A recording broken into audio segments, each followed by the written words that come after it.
Good afternoon and welcome to the Security Seminar with CERIAS at Purdue University. Our speaker today, the first of the fall semester, is Scott Hollenbeck. He is the Director of Applied Research at VeriSign. His topic today is provisioning protocol challenges in an era of GTD expansion. Explain to us what that is. Sure, glad to. Provisioning protocols. What we're talking about are protocols used to register domain names. All right, and if you're thinking domain names, what's that? Purdue.edu, Amazon.com. There's a protocol used to register, provision, and manage those domains. I was the author of the protocol that's being used today, and a little bit of background information that we'll get into in a little bit more, a little bit further. You have to remember what the purpose of a client-server protocol is. It's an agreement between the client and the server. It's the language they use to communicate, right? And deviations in that language can present challenges. So, having said that, what will we talk about here today? First, I'll give you some background information describing the domain name system itself. I don't want to assume that you all are DNS experts, so I apologize if it's a bit of a review for some of you, but it'll help set some important background information. We'll talk about an entity called ICANN, or the Internet Corporation for Assigned Names and Numbers, and gTLD expansion. What are gTLDs? It's an acronym that stands for Generic Top-Level Domains, and what do we mean by expansion? We'll talk about registrants, registrars, and registries, three words that sound very similar, but they are indeed very different, and their role in the ecosystem. And then we'll talk a little bit about the extensible provisioning protocol. Okay. We'll then talk about the challenges facing the partners in this ecosystem. EPP was written and specified using XML. The X in XML stands for extensible. All right. We'll talk about the new gTLDs, the process that's being used to introduce them, and new operating requirements. We'll talk about the interfaces used by registries and registrars, and then in all cases the challenges faced by each of these elements. We'll talk about the steps being taken to address the challenges, and then finally some summary and conclusion statements. Any questions before we proceed? Okay. And just as a mechanical point, rather than waiting until the end of the discussion, if you have a question at any time, just raise your hand. I'd like this to be as interactive as possible. It's really boring for me if I just have to stand up here and push through buttons and talk to slides for the next hour. So please engage me. Okay, so first let's talk about the domain name system. You'll often hear it described using the acronym DNS. It's an inverted hierarchical tree structure with a root. So if you ever see a picture of the DNS, described graphically, you'll see a point at the top. That's the dot, that's the root. It's served by servers. Okay, they're called root servers. There are 13 of them. So what sits on a root server? The root server holds information describing where you find the next layer under the tree. Right? And that's really the case for each layer of the tree. It describes the next layer down. But the way this works practically, if you're sitting at your web browser and you're trying to find Amazon.com, you may not realize just how much background communication happens to make that work. The very first thing that your browser will do is it contacts something called a resolver, a DNS resolver, which receives the question from you. You're saying, how do I find Amazon.com? Right? Remember, that's a name. Protocols don't deal with names too well. They like to deal with addresses, numbers. And in this case, we're trying to translate Amazon.com into an IP address. All right? So there's a couple different players involved.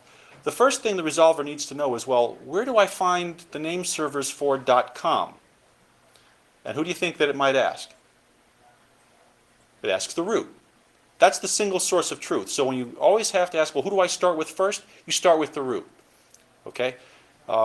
Given that there are 13 servers, the one that you query tends to depend more on where you're physically located and which of the servers tends to be physically located nearest to you.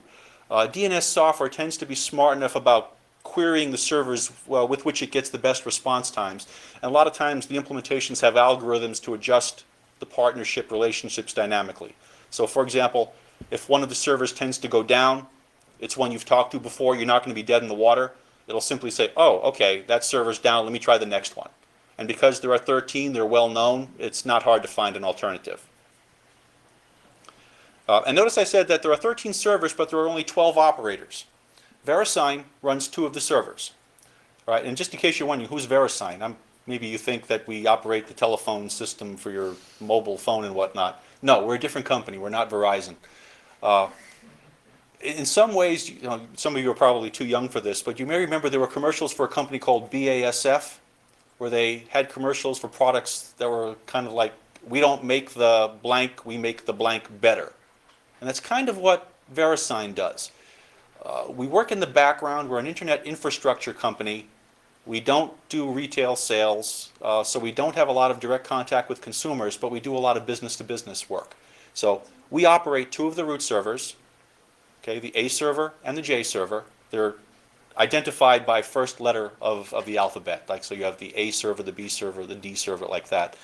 We also operate the registry for .com, .net, .name, .edu, .jobs, .cc, and .tv. So a couple of generic top-level domains and a couple of country code top-level domains. So I just gave you a couple of terms I haven't described yet, so let's step down a little bit further. Okay, under the root, you have generic top-level domains, and so when you think of com, net, edu, those are called generic top-level domains. You have infrastructure top-level domains, and right now there's only one. That's .arpa. You've got country code top-level domains. Every country has its own. So there's .ca for Canada, .us for the United States, DE for Germany, and so on. You've also got a very small number of reserved top-level domains that don't necessarily actually appear in the root. TLDs like example.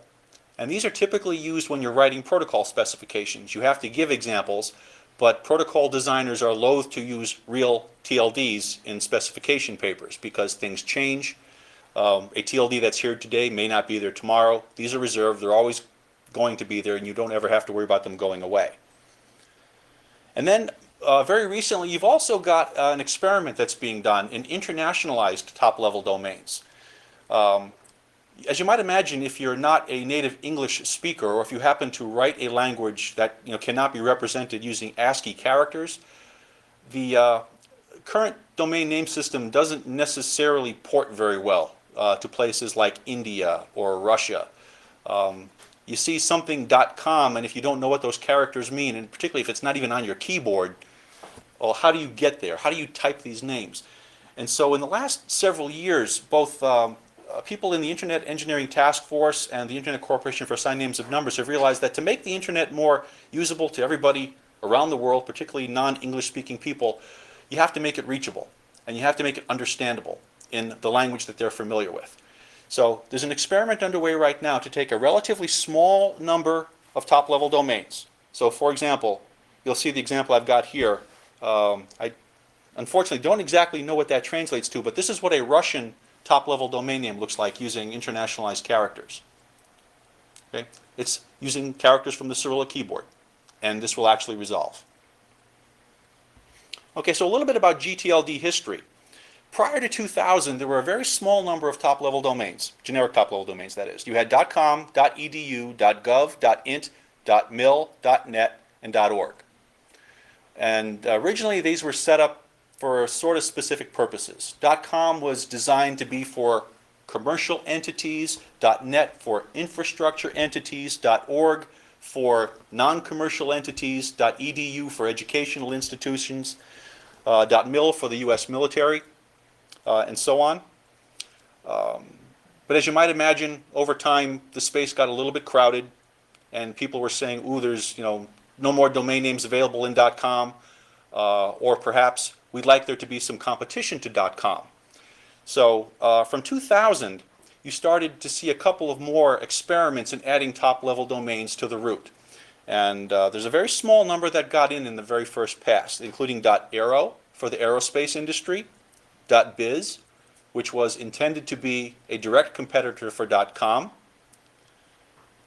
co-op for cooperative institutions, info, I think their whole purpose was just informational types of domains, museum for museums, .name for personal names, and .pro for professionals, lawyers, doctors, accountants, things who had people who had professional certifications. Okay, so this was the first experiment that ICANN conducted. Whether or not it's successful is a matter of perspective. So, for example, .biz, it was intended to be launched as a direct competitor to .com. They've got about 1 million domain names in .biz. .com is approaching 100 million? A lot more. Okay, so starting in 2004, ICANN branched out a little bit. They said, well, let's try a couple of other experiments, primarily in sponsored top-level domains. Sponsored top-level domains are not intended to be these repositories with billions of names underneath them. They're intended to be used for very specific communities of interest. So in this case, they approved 1, 2, 3, 4, 5, 6 new domains.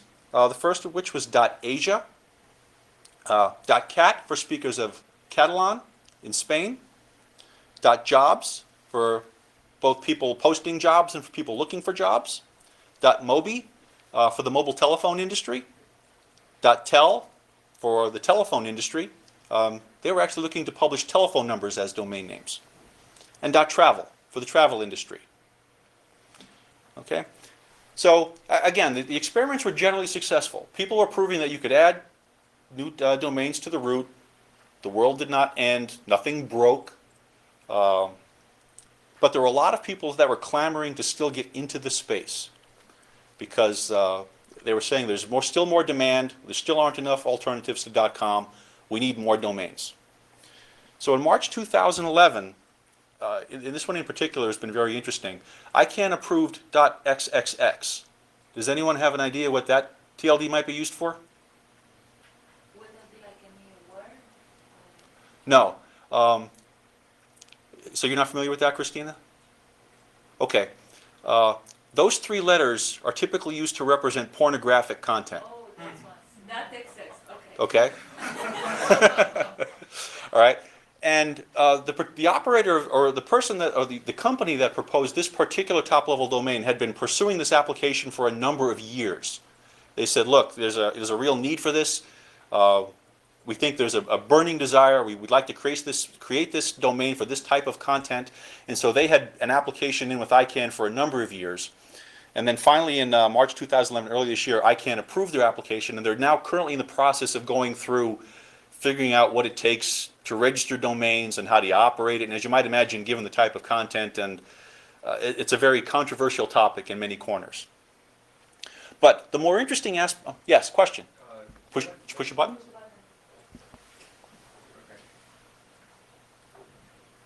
Is it working? Okay. Yes, you had mentioned that ICANN was experimenting and trying to see if things did not break down. Right. But why were the initial fears that it might break down if we keep on adding more domain names? That was probably more of a perception than anything based on fact. Remember, the root zone is a zone like any other zone.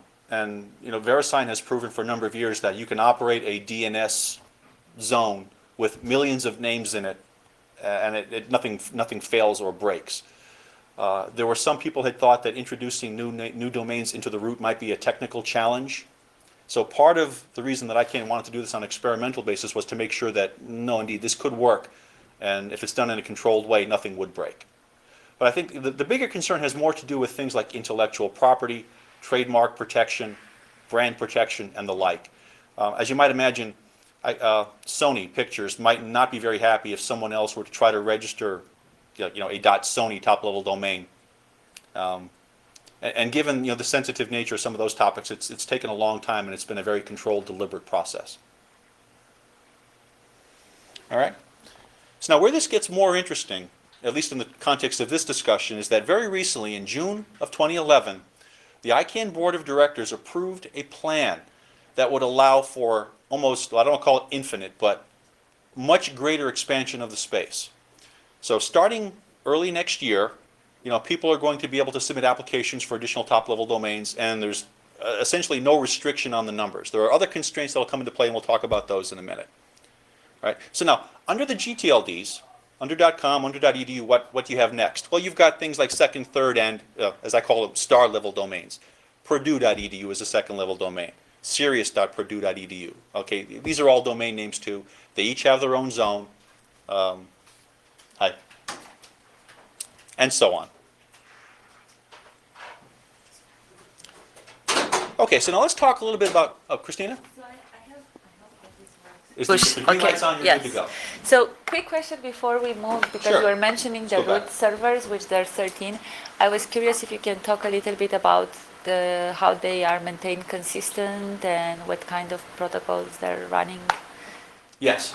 Okay, as you might imagine, with 13 servers, consistency is an issue, particularly since one of the underlying truths of the DNS is that no matter who you ask, you get the same answer every time. The way the process works, you have an entity called IANA, who is responsible for submitting change requests to the root, so to speak. And typically the way that happens is IANA gets approvals from ICANN and the U.S. Department of Commerce when a root change needs to be made. They send instructions to VeriSign. VeriSign, now, historically the A root was considered the authoritative source. And so what would happen is a change would be made in the A root, and then it would then be perpetuated or copied from the A to the other 12 servers. That's essentially still how the process works. So we make the change, and then the other operators are all responsible for ensuring the So consistency. that's why they contacted, because you're running. The A server, right? You are running A and G. Yeah, J has nothing to do with this. J is just another server like the others. And frankly, even these days, A is not considered the authoritative single source anymore either. It's more a matter of process at this point. And just one additional question. How often are these changes? What There's no regular schedule. They're infrequent. What happens more commonly are things like name server changes. As a country code top-level domain wants to retire a name server and replace it with something else, we end up having to make a change in the zone to reflect that. But it's very infrequent that new domains are added to the root. In fact, if you look at the chart here, there were some changes made in 2000 to add a couple more changes in 2004. Country code top-level domains change when new countries come and go, which, as you might, that does not happen very frequently. Thank you. Okay, so a little bit about ICANN. I've already expanded the acronym for you. It's the Internet Corporation for Assigned Names and Numbers. But if you're wondering about the history, it didn't exist prior to 1998. Prior to 1998, the way this all worked was you had, my former employer, Network Solutions. We got bought by VeriSign in 2000, as it turns out. But Network Solutions had a contract with the U.S. federal government. We operated both the root, the A and J root, and we operated the infrastructure for .com. There was one registrar. If you wanted to register a domain name in .com, you had to come to Network Solutions. And you typically did that with a faxed piece of paper. You'd fill out a piece of paper, stick it on your fax machine. It would show up on a fax machine in Herndon, Virginia. Someone would pick it up, and then they would go key something in, and you had a domain name. And of course, after you're paying your bill, too. Domain names were not free, at least not in this time frame. One of the reasons ICANN was created was to help create competition in the domain registration market. Right? So one of the first orders of business was to separate the registry and registrar functions within Network Solutions and to create a number of registrars that would compete with Network Solutions to register to domain names. All right? And I've got a definition here. I'm not going to parrot that back. You can see this is ICANN's mission statement. Okay? So then what about the new gTLD program? And why is that important? Again, let's go back to that competition thing. If there's only one large top-level domain, people are talking about a need for choice, a need for more real estate. I can't register the domain I want because it's taken in .com. Okay, so you create new opportunities by creating new TLDs. This has been one of their topics of discussion since before they existed in 1998. So it's now 2011. It's taken them 13 years to get to this point. But it's 13 long years of discussion with people at all levels of involvement. I mean, this is, internet geeks, this is policy people, this is lawyers, this is trademark people, it's government representatives. And try putting all those people in a room and getting them to agree on anything is a major challenge. But after 13 years, they finally got there and they agreed, okay, now we have a plan to go forward. Approved on June 20th, and starting in January 2012, you can submit an application for a new top-level domain. There's no limit on the number of applications, and so there's thus potential for significant expansion. So how many of you thinking maybe you want to get in on this and submit an application of your own? Nobody? I didn't scare you off with that talk of politics, did I? Okay, well here's another thing you might want to think about. There's an application fee, $185,000. All right, so if you want to write mom and dad and ask them to send you a check, go right ahead. Buy a house with that money. Yes, in some parts of the country anyway. All right, so you might be sitting there and you might be asking, well, why so much? You remember what I said a little bit while ago about trademarks and politics and all that stuff? Well, part of the application processing fee includes a very rigorous evaluation. They're trying to make sure that nothing gets through that's going to cause problems down the line. And so they've got evaluators, they've got attorneys, they've, corporate attorneys, trademark attorneys, they're going to be looking at this, and these people all cost money. So there's, the evaluation process and the rigor of the evaluation process is why the fee is so high. All right, another set of terms I mentioned a little while ago: registrants, registrars, and registries. What are these three R's? Let's start with the first one. What's a registrant? People like you and me. If you have ever registered a domain name, right? If you've got your own little blog set up someplace or whatnot, you're a registrant. And notice I said this is a second level domain name, okay? None of us as individuals can register TLDs at this point, but it's very easy for you to just, go to a website, whip out your credit card, create a new domain name, you're off and running. So who do you deal with as a registrant when you want to register a domain name? You work with a company typically called a registrar. This is the entity that provides the registration service to registrants or some other entity that provides services to registrants. Some registrar companies work directly with individuals, companies like GoDaddy. There are other registrar companies that work a business-to-business model. Who is one off the top of my head? Two Cows. I know I had that example here for a reason. There's a company called Two Cows, and they work with other businesses. Typically web hosting companies. So if you've ever gone to a hosting company and said, hey, look, I want to host my web server over here, they'll often offer you, hey, how about a free domain name or a discounted domain name? And they can do that because they've got a relationship with a company like a Two Cows. Okay? And the third entity are the registries. These are the companies like VeriSign, Neustar, Filius, DENIC, Nominet. And what we do is we provide the provisioning service to the registrars. Right? This allows the registrar to take the information they have from somebody and put it in a place such that it's accessible to everybody else on the internet. Okay? And you notice I highlighted the words provisioning. All right? So provisioning, this is the publication of the information, the putting the information in a database, putting it in a zone. And resolution. Resolution's focused on the lookup side. So when you're sitting at your browser and you're trying to get to the Amazon.com website, somewhere there are servers translating those text strings into addresses. That's the resolution process. All right? So now how do these entities work with each other? The registrant-registrar interface is usually web-based via HTTP. So if you're talking to a GoDaddy, you're using HTTP to talk to GoDaddy. The companies that provide B2B services typically do something very similar. They've got some kind of a protocol that they're using. It's often web-based or something carried over HTTP.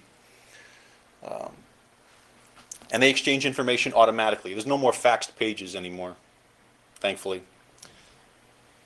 And the registrar-to-registry interface, whereas this used to be a faxed thing back about 10 years ago, nowadays it's automated via a provisioning protocol.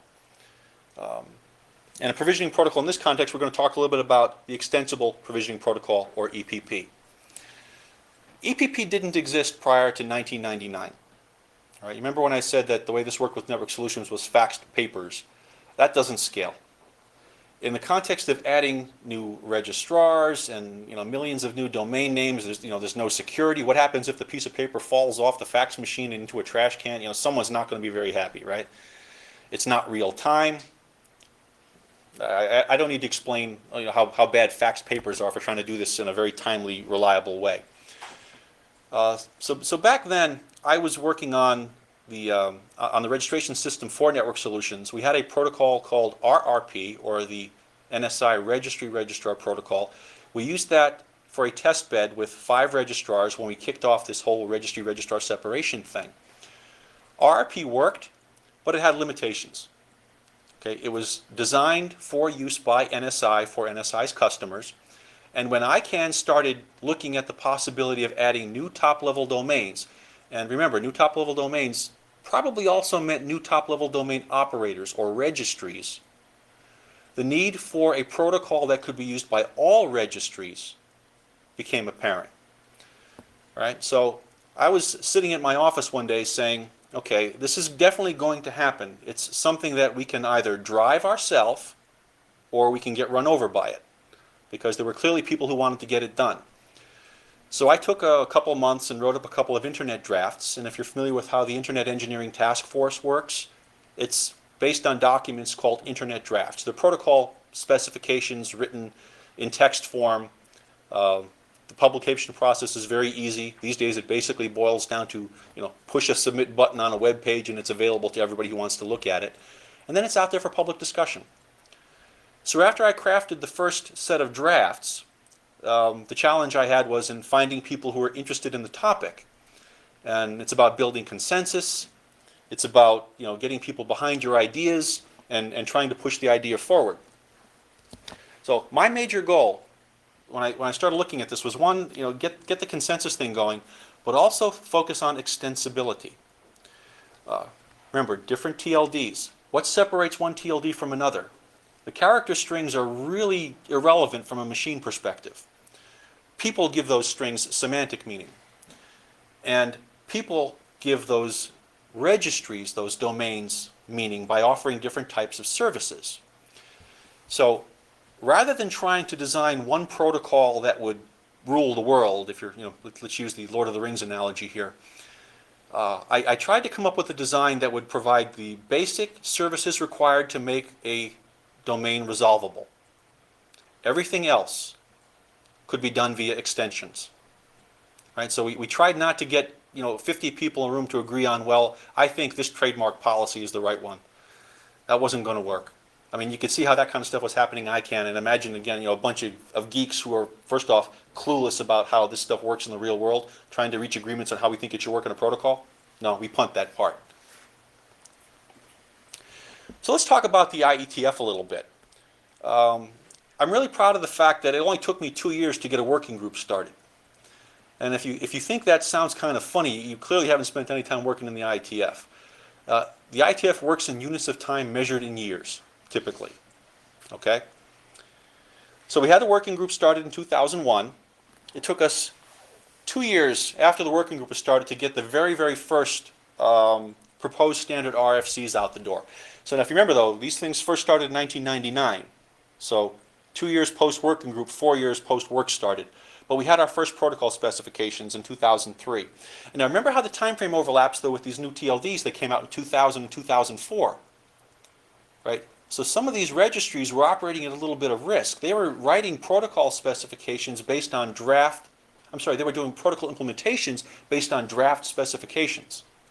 That's no fun when, again, you got a bunch of engineers sitting in a room saying, nope, I don't like that, change it. And some poor developer someplace is going, you just created 6 months worth of work for me, right? But somehow we muddled through it. Now, the IETF actually has a 3-stage maturity process, right? You've got proposed standard RFCs, draft standard RFCs, and standard RFCs. Very few standard RFCs actually make it to the full standard step. It's not required, right? And frankly, it takes a lot of administrative work to get past the proposed stage. The significant difference between propose and draft is that you have to have demonstrated implementation experience with 2 independently developed implementations that interoperate. Okay, so you have to write an interoperability report, right? That describes how every single facet of the protocol has been tested and proven to be interoperable. That's a lot of work. Not many people want to do it because, as I said, it's not required. But we did. And so 4 years after the proposed standards were done, we had the draft standards. That's how long it takes to get interoperability reports written in the IETF. It takes a while. Okay, but the good news is once the drafts were out there, the next step, going from draft standard to full standard, is a little less painful. And that one only took 2 years.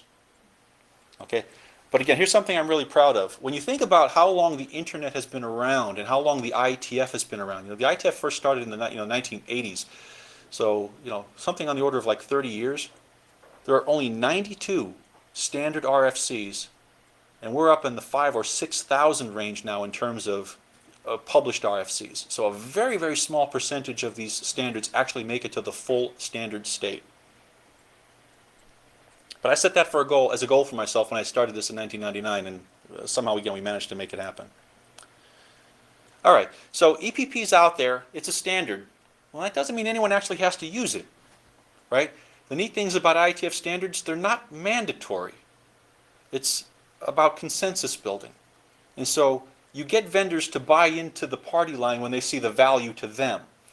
And this is one place, though, where ICANN was actually very helpful. And again, remember what I said early on about the purpose for a client-server protocol, the agreement in language, right? You want the client and server to speak the same language so they can talk to each other. Now imagine you're ICANN and you're talking about turning on new TLDs and new TLD operators, and those new operators have to work with existing registrars. If you're a registrar, how do you think you'd feel if one day you got a letter on your door that said, "Hi, I'm your new registry operator, here's my protocol specification. Tell me when we can talk to each other"? I wouldn't be very happy, right? Because imagine as a registrar, if you have to write a new implementation, a new interface to the registry for each and every registry. Okay, now imagine it's 2011 and they're talking about hundreds or thousands of new TLDs. This gets ugly fast, okay? But the good news, ICANN is mandating EPP for all new TLDs. Okay, now you might think, "Oh, that's great, we got one protocol problem solved." Not quite. Not quite. And we'll get to the why part in a minute. Well, here's part of the why part, actually. CCTLDs. They are not beholden to ICANN in any way, right? The country code top-level domains typically operate at the behest of some government entity within the country, right? So when ICANN says EPP, they can kind of say, "Yeah, ha, ha, ha, no. We're going to do what we want," right? And again, it kind of defeats the purpose of a protocol when some entities are using one mechanism, others are using something else. But interestingly enough, the CCTLD operators also tend to be businesses, right? Sometimes they're universities, but in many ways they're still concerned about reaching their consumers, all right? And when your consumers, the registrars, are all starting to coalesce around one solution, well, you either get with the program or you get left behind. So a number of CCTLDs, particularly the larger ones, have been using EPP these days. And a lot of the smaller ones are coming along just because everybody else is doing it. There's a lot of help out there in terms of open source software. There are people that have done this work. And as I said, if you want access to the registrars are saying, "Look, you talk to us using this protocol or you don't talk to us at all." Okay? So, why XML? Right? Back in 1999, when I was first looking at this, XML was a pretty hot topic. XML schema in particular looked really interesting because if you're familiar with DTDs and XML schema and whatnot, you may understand the difference in that XML schema gives you a lot more flexibility over specifying element syntax. So you can very specifically say that you've got strings of a certain length or arrays of elements and things like that. So when you're trying to come up with a formal specification language, well, you want to use something that actually is a formal specification language without leaving much open to interpretation. DTDs leave way too much open to interpretation. So XML schema was the hot thing. How do you get geeks interested in hot topics? Well, you use hot technologies, right? So we started using XML schema, and a lot of people were interested because it was this was the first enterprise-grade protocol work being done in the IETF using XML. So I had a lot of people looking over here just to kind of see what was going on. Well, how did we get the extensibility thing? You might think, okay, XML, the X part stands for extensible, but how do you actually do that, and particularly in the context of a protocol? And I apologize if this is a little hard to see, if you can see it all there, but there are a couple of different ways in particular. You'll see that we have element name definitions where we would say that we have an element that was named extension. So we had very specific places in the protocol where we would say, okay, this is the hook for an extension, and we used a type, a very specific type definition that said it's an extensible any type. And what this basically gives you is a hook where some other designer can come in and say, I'm going to plug a spot here, and then I'm going to define via my specification what this hook looks like. So it's a jumping off point from one protocol to another. Okay? We also used another type there called a service extension that uses extensible URIs. And so sometimes these extensions can be named using a URI. And that was another way to identify a very specific jumping off point. We ended up creating a registry within IANA for URIs to identify namespaces and a couple of other XML related constructs so that there was some agreement on what the syntax would be. But here's a couple of examples. You can see what they kind of look like. This extensible any type, as you can see, it's an XML sequence, meaning things have to come in a particular order. But basically, by saying any other namespace and as many as you want, you could plug in hooks here. Right? So the other says, I don't care what it is, and max occurs unbounded means as many as you want. And similarly, the extensible URI type is just, give me a URI. It can be any type of URI. It can be HTTP. It can be a URN, and as many as you want. Right, I hope some of you are starting to think about this in the context, again, of one protocol, multiple registries, multiple registrars. How does this extensibility thing play in that context? All right. Realizing that extensibility is both a boon and a curse. There were two other little bits of related work that I took on when we did this early on. One of the first was writing an RFC, in this case a BCP, a best current practice RFC that describes, well, how exactly do you use XML and IETF protocols? Given that this was the first time we were doing it, a lot of people had some really wacky ideas. And we wanted to try to make sure that people who were working on extensions in particular, or other XML specified protocols, would try to stick to a couple of community agreed upon guidelines. So BCP 70, or also known as RFC 3470, was written by myself, Marshall Rose, and Larry Macinter. And that's stood the test of time thus far. No one's really pushed for it to be revised, so I think we did a pretty good job. But perhaps more importantly, in the context of EPP in particular, I wrote a document that was specifically focused on how do you extend EPP? These are the good things to do, these are the bad things to do. And that's RFC 3735. Okay? And as I mentioned a little while ago, we created this IANA registry for schemas and namespaces. But challenges abound. The problem with extensibility and the problem with trying to fit a protocol into a space where people have existing operations. These TLDs were operating before EPP came along. And they have existing business models, existing ways of dealing with their customers. Again, imagine trying to get 50 people in a room and saying, let's agree to one way to do this. It wasn't easy. We had to compromise in a lot of places. And ultimately, I can characterize the compromise as the core protocol is the minimum technical requirements stuff. Okay? Anything else specific to your business model? Extensions. Okay? At the time, we had 200 plus CCTLDs, right? New countries don't spawn up every day, so that number doesn't grow very much. But anyone who could look in their crystal ball could see the gTLD expansion thing coming. So we knew that there's going to be a need for more extensions in the future.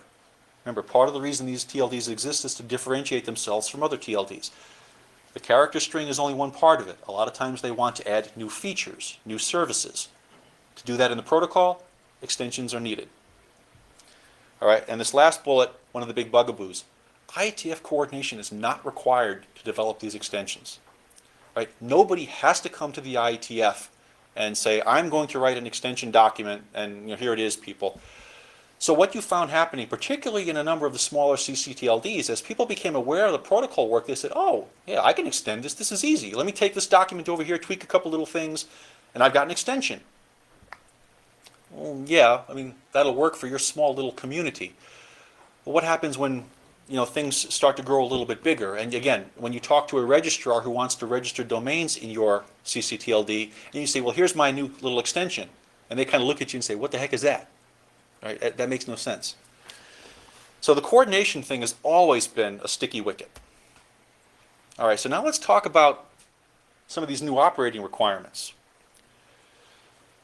Even back in 1998, when you had these 200 plus ccTLDs, we had differences in policy, differences in law, differences in business practices. Privacy laws in Germany are way stricter than they are in like the United States, for example, and they have an impact on the way the domain registration things work. Since 2000, we've introduced 13 new gTLDs. We know that there are more coming. And it became pretty clear early on that it's just impossible for one protocol to rule them all. So, how do we approach that? Okay, this is where the extension model plugs in again, right? We designed it that way from the beginning, so let's start using the extension mechanism to extend the protocol. But here's the problem again. The extensions have usually been designed by the registry operators in isolation, right? They don't do it in the public forum. They don't ask for input. They kind of go off and do their thing, and then when the registrar comes knocking on their door, they throw it over the wall and say, here it is. So, as you might imagine, that presents a series of challenges. So now let's talk about, again, the registrar protocol interfaces and how those fit into this scenario, right? We know that we've got some specifications defined in RFCs, right? But things that I like to call EPP-ish abound. And this is usually the case where someone takes an existing document, an existing specification, tweaks a couple of things, makes changes to a protocol. Right? What happens if someone changes a language on you when you're trying to talk? Does that work well? Right? Can you understand what people say when you go to Brooklyn? Right? In some ways, they've changed the protocol a little bit. And if you don't have a guidebook to translate Brooklyn into English, it's going to be difficult to communicate. And the same sort of thing was happening here. People were making changes, and in their little community it kind of made sense.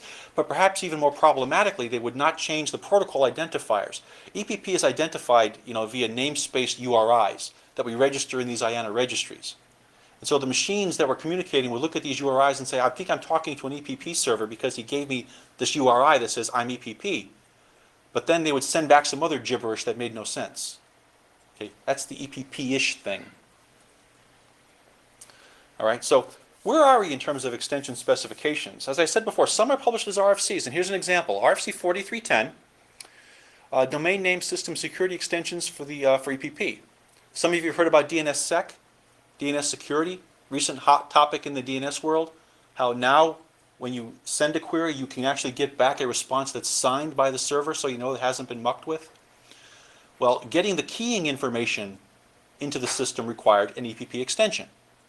Right? Because keys have to be exchanged between the zone operator who owns, for example, Purdue.edu. If someone ever wants to sign that zone, they have to take the keys for Purdue and push it to the operator of the edu TLD. We need an extension to do that. Unfortunately, many, maybe most, are not documented that way. And I know I've said this a bunch of times, I'm not going to beat it to death. Registrars work with multiple registries. There are non-standard implementations out there, one-off extensions, and custom development is often required when you're working with a new registry. So what happens when we're looking at hundreds or perhaps thousands of TLDs? If I'm a registrar, I'm thinking, uh-oh, this is scary. Okay, so how are we addressing these challenges? The good news is we've known about them for a long time. Right? So none of this is really coming as a surprise. One of the first things that people started doing was releasing SDKs as open source. So how do you make it easy for people? Give them software.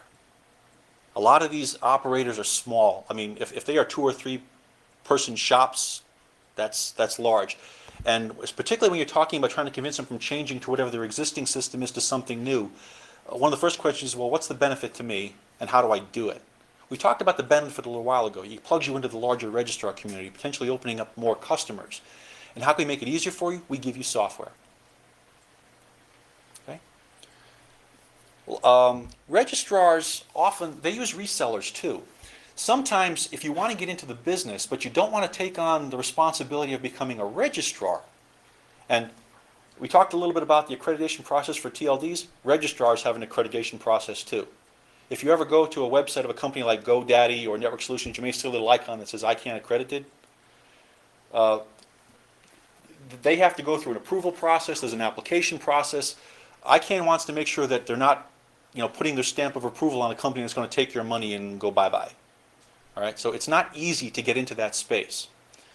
Some companies have developed a business model where they said, oh, well, let's make it easy. We'll take on the accreditation responsibility, and then you can work with us. And we give you an interface that lets you register domain names through us. That's how Tucows does business, for example. All right, and another important consideration is that, how many of you program in C? I'm not that old, right? Okay, so you understand what the size of construct returns, right? Okay, so the number of TLDs does not map directly to the number of registry operators, thankfully, right? As I said early on, VeriSign, for example, operates a number of top-level domains. And as it turns out, a couple of the other larger registry operators do the same thing. In fact, one of the ways that VeriSign, Newstar, Affiliates make money is by offering back-end registry services to people who are looking to get into the TLD business. So as ICANN accepts applications from people for new TLDs, if you watch this space, you're going to see companies like VeriSign, Affiliates, and Newstar partnering with other people. They've got an idea for a TLD. They don't really want to take on the responsibility of standing up the infrastructure to support it. They work with a company like VeriSign to make that happen. Right? So by minimizing the number of registry operators, you minimize the number of interfaces, or the number of implementations that you have to work with.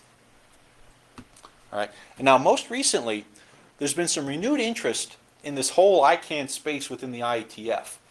And why that's important is because if you get a bunch of these people in the room talking to each other about how to figure out a standard way to do this, things do start getting written down. Okay? And then the implementers who are writing the code start to see that, oh, there is someone who's already done this. I can reuse that work. I don't have to go off and invent my own. But perhaps interestingly enough, when the topic of, well, EPP 2.0, I haven't mentioned the version number prior to this. EPP 1.0 is still the one that's primarily being used in production. And remember all these challenges I talked about? The extensibility, and EPP doesn't do that. We have to write custom extensions. So some people said, well, maybe we need to go back and change EPP. Maybe we need to start building some of these things into the core. And as we started looking at that, people looked at the problem and said, warts and all, what we've got is still probably the right solution. Because we're not going to be able to get back into the core and start adding one-offs that solve one person's problem but introduce problems for other people. Okay, so this most recently came up in 2010. The consensus opinion was not yet. And I think part of it too is, remember, this took us 10 years.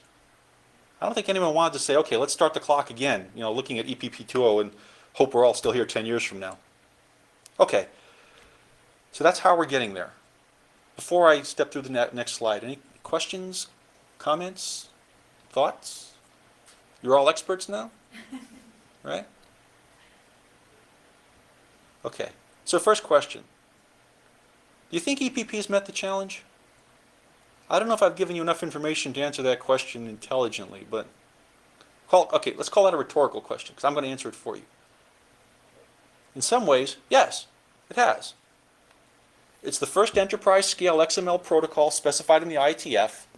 It's been widely adopted and deployed. We clearly met the extensibility goal, right? No one has ever said, sorry, Scott, I can't do this. We've got 12 years of real operational experience. In pushing millions of transactions per day in the verisigns.com infrastructure, for example. And as I said on the slide before, there's been no real compelling push for EPP 2.0. That sounds like success, right? Okay, but how have we not met it? As I say here, I think we met the extensibility goal too well.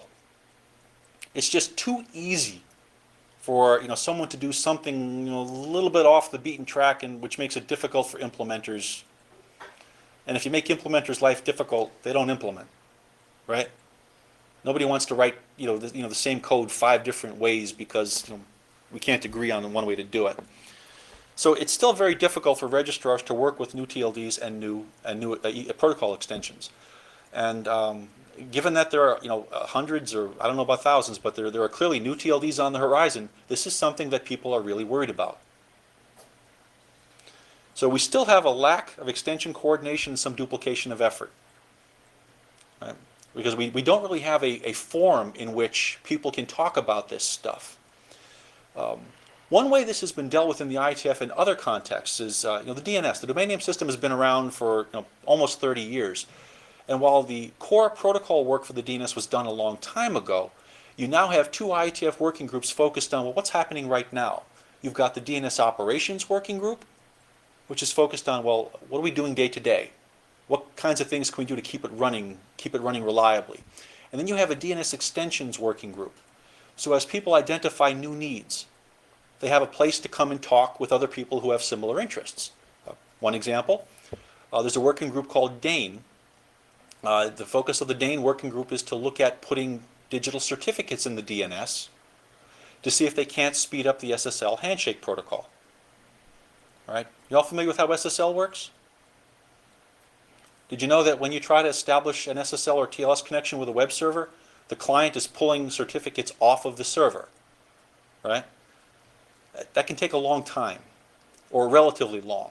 Or if you've ever noticed any lag between establishing a secured connection to a server and an unsecure version, I mean, is that humanly visible? Right? Okay. So imagine that there's a desire to try to minimize that lag by putting certificates in the DNS. And now that we have DNSSEC and those certificates can be delivered with data integrity, right? They're signed. You're guaranteed that you get back a certificate that's what it was intended to be. And you can pre-populate some cache in your browser with these certificates. Imagine how much more quickly that handshake protocol will work. Okay? So just one example. An extension, community of interested people, they're having some success. Okay, so now what? Where do we go from here? The focus really has to be on extension coordination.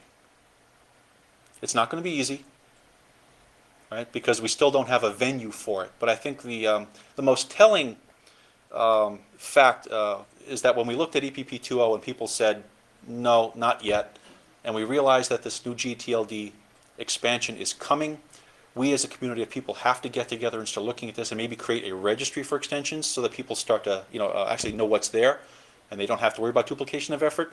That's the best thing we can do right now to minimize the amount of rework having to be done in the future. I believe that's everything I had. So, not InfoSec focused, but I hope it was a topic that maybe some of you learned something about today. Any questions? Behind you, Bill. Sorry. Microphone on? No, there is no mic out there. Oh, okay, then I'll repeat your question. My question was on the country-specific TLDs issues that you talked about. You said that, country-specific TLDs basically bring in certain issues in implementation. Could you probably give an example as how, the extensions help, not bring out that issue? How we probably any of the issue? I'm sorry, I didn't... No, as in the country-level TLDs, when there is an implementation, you said that they could specifically bring out certain issues which is not addressable or which could create a problem, and how the extension could actually, remove this issue that you come over. Probably an example or something. Okay. Let's talk about, for example, the privacy laws in Germany. Okay? There's nothing in EPP right now that does anything for personal privacy. I take that back. There's one flag in the contact mapping. We do collect some personally identifiable information, right? If you're familiar with how the Whois system works, okay, there's a system out there where on your Unix server you can type, Whois, Amazon.com, and you will get back some identifying information that describes the registrant, the technical contact, the admin contact, the billing contact, and whatnot, right? So we have some very basic features in EPP that, that let you say, okay, you can't disclose this to anybody. Or I have something called a disclosure policy, all right, the DCP. But Germany's laws go far beyond that. And because they only exist in Germany, we didn't feel compelled to try to build that into the core protocol. All right, so the operators of .de have been writing their own extensions to deal with the local policies and the local laws, to make sure that they're in compliance with, with the laws of Germany.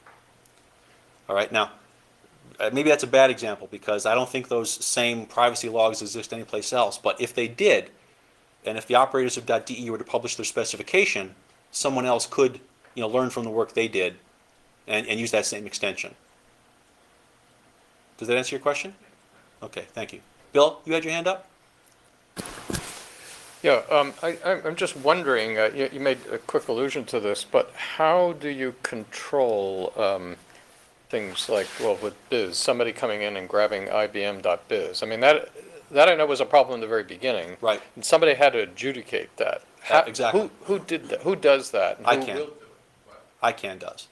ICANN has processes established, to deal with trademark issues. Now, in some cases, the TLD operators themselves have processes in place. They have sunrise periods, for example, where when a new TLD is launched, they will give registered trademark holders an opportunity to register domain names, that correspond to their trademarks. And there's usually a very extensive review period, for example, to make sure that it's really IBM who's attempting to register IBM.biz. Okay, those are the more obvious ones. The real problem happens though when something a little more subtle gets through, and eventually maybe a company like an IBM finds out that somebody managed to register a domain name that they feel infringes on one of their trademarks. ICANN has policies established where those sorts of instances can be reported, reviewed, and they actually have an arbitration board that renders decisions based on their findings. There's a lot of other companies that have very similar names, though. There's Hobart Restaurant Company. There's I happen to know something about Hobart. So, and you might say, a lot of them are entitled to that. Is it in a case like that? It just has to be the first one who grabbed it. Yeah, and that's typically been the model. In cases where maybe there is no registered trademark, or the term is considered somewhat generic itself, first come first serve has always been the the first law of registration that way. Whoever got there first has it. Of course, if there is a trademark situation, being there first doesn't do you any good, and that's where the where the policy for being able to request a review and perhaps even having the domain name taken away from an existing registrar and handed over to the trademark holder exists. It has happened in the past. But I should say that is not something generally that the TLD operators themselves get involved with, at least not the gTLD operators. Country code, different situation. As I said, they operate under their own set of rules.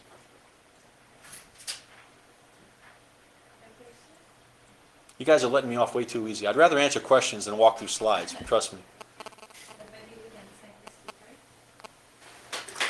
Thank you.